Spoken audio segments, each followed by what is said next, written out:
Bulan kemarin saya harus menghadiri undangan bisnis yang mengharuskan saya berangkat ke New York. Sebuah perjalanan yang melelahkan bagi saya. Mengingat Jakarta New York ditempuh bisa 24 jam. Dan saya malas membayangkan duduk dalam pesawat selama 24 jam tersebut. Gara-gara perjalanan tersebut saya jadi keinget pertemuan terakhir dengan senior saya di kampus dulu yang bekerja di New York University sebelum pindah ke Yale University di tahun 2003, yaitu Profesor John Barr. Di mana saya waktu itu diundang sebagai salah satu responden, salah satu riset yang dia lakukan. Sebagai seorang guru besar psikologi, di sana John dikenal dengan sebuah eksperimen yang bernama Barr-Holloway Theory. Karyanya demikian terkenal dan saya sangat bangga menjadi juniornya yang dipercaya untuk ikut di salah satu riset tersebut. Karyanya itu juga ditulis oleh Malcolm Gladwell dalam buku Blink sehingga menjadi terkenal ke seluruh dunia. Risetnya ini sederhana, yaitu menguji kekuatan kata-kata yang berefek pada tubuh manusia. Dalam riset Barr, dia bereksperimen terhadap 40 mahasiswa yang telah bersedia melakukan hal yang diperintahkannya untuk mengulang dan berkata-kata pada diri sendiri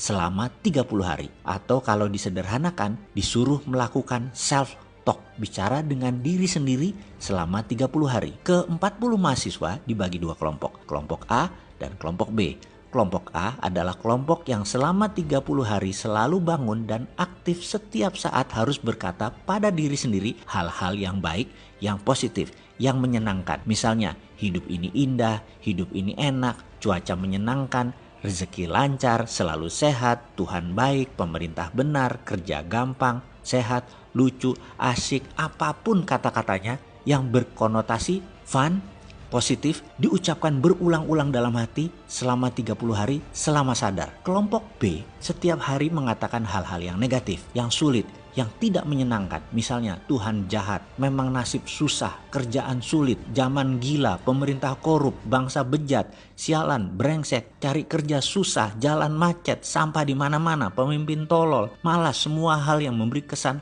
marah, bete, galau, semua dikatakan berulang-ulang selama 30 hari selama sadar, kecuali tidur. Di hari ke-30, mereka diperintahkan untuk datang ke kampus antara jam 10 sampai jam 13. Sepanjang hallway atau koridor disiapkan kamera yang banyak karena ada 100 responden dari beragam latar belakang hadir untuk menilai. Kita melihat via monitor, via kaca cermin yang semua tidak diketahui oleh peserta. Saya termasuk di antara 100 koresponden tersebut. Kami tidak tahu mana yang dari kelompok A, mana yang dari kelompok B. Kami hanya dikasih kertas, ada gambar foto peserta, beserta nama. Di sana ada dua kolom, A dan B.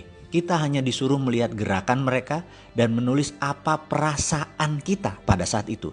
Kira-kira mereka dari kelompok A dicontreng A. Kalau dari kelompok B, ya B. Sangat sederhana kan? Selama 3 jam, kami berseratus menilai setiap mahasiswa yang jalan melalui koridor panjang tersebut. Setelah selesai, kertas direview, dikumpulkan, dan kami lunch. Selesai lunch, 100 jawaban kami disorotkan ke layar LCD proyektor. Apa yang terjadi? Kami berseratus tepat menebak 40 peserta tersebut mana yang A dan B dengan ketepatan 95%. Kami semua kaget. Namun kalau dipikir-pikir, ekspresi atau aura atau citra diri mereka demikian jelas terbaca, cetok. Kekumuhan pancaran wajah peserta demikian jelas tergambar. Padahal ia pada saat itu menggunakan 3-piece suit yang rapih, jas 3 lapis, sangat perlente. Kesuraman terpancar walaupun dia pakaian rapih. Dan dia dari kelompok B. Di sisi lain, pancaran gloomy atau berkilau wajahnya berbinar dari salah seorang peserta walau dia hanya mengenakan jeans dan kaos oblong.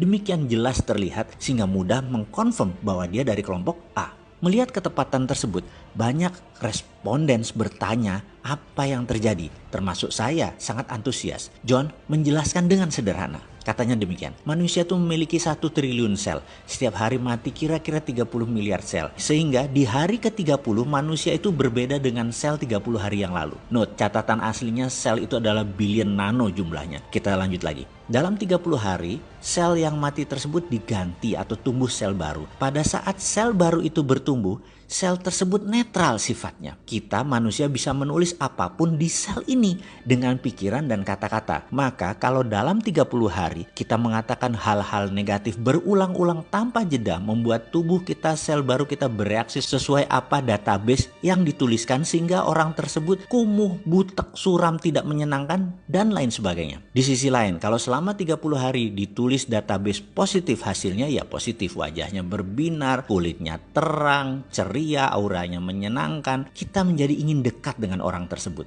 Demikian John menceritakan versi simpelnya. Lalu dalam hati saya berkata, inilah pelajaran yang saya dapat di Australia dulu, yang saya rangkum dalam video Sadar Kaya Advance. Dan inilah inti ajaran agama yang mengajarkan ini dalam agama saya, agama Islam. Berzikir, mengingat Tuhan, bahkan di bulan Ramadan. Kalau benar-benar 30 hari melakukan subconscious reprogramming seperti ini, semua orang bisa menjadi fitri, menjadi manusia baru setelahnya. Dan setiap agama punya pelajaran tentang hal ini. Bahkan di Islam lebih jelas lagi. Namun saya selaku pribadi nggak ngerti sainsnya sampai John Barks mengurai dari sisi ilmu pengetahuan seperti ini. Ya, dasar manusia seperti saya yang memang keminter, sok pinter. Apa-apa harus logika masuk dulu baru percaya. Padahal mbok percaya aja sama ajaran para nabi dan kekasih Allah. Selesai semua masalah negatif di dunia ini.